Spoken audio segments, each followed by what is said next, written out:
Le petit chaperon rouge entra dans la chambre de sa grand-mère, sans se douter que c'était en réalité le grand méchant loup déguisé. Le loup l'avala d'un coup, et, par hasard, retrouva aussi la grand-mère à l'intérieur. À ce moment-là, un homme passa par là, cherchant un manteau rouge. Il entendit des cris, entra précipitamment, et trouva le loup profondément endormi. Il délivra le petit chaperon rouge et sa grand-mère, pour le remercier de leur avoir sauvé la vie. Le petit chaperon rouge lui offrit son manteau rouge. Grâce à cela, l'homme réunit enfin les 4 objets que la sorcière demandait. Une mèche de cheveux d'or, une chaussure dorée, et le manteau rouge. Il donna tout cela à manger à la vache. Et la vache produisit un bol de lait. La sorcière le but, et soudain, un grand vent se leva. Sous leurs yeux, la sorcière retrouva jeunesse et beauté. Le sort fut brisé, et la femme de l'homme tomba enceinte.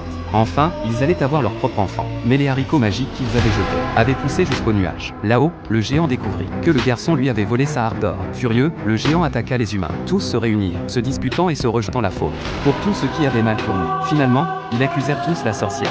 La sorcière, voyant combien le cœur des hommes pouvait être cruel, décida de se détruire elle-même. Son sacrifice réveilla leur bonté. Ils s'unirent de nouveau, attirèrent le géant dans le marais, posèrent un piège, et abattirent un grand arbre, qui écrasa le géant dessous. La paix revint enfin dans le monde. Ils formèrent une seule famille, et vécurent heureux pour toujours.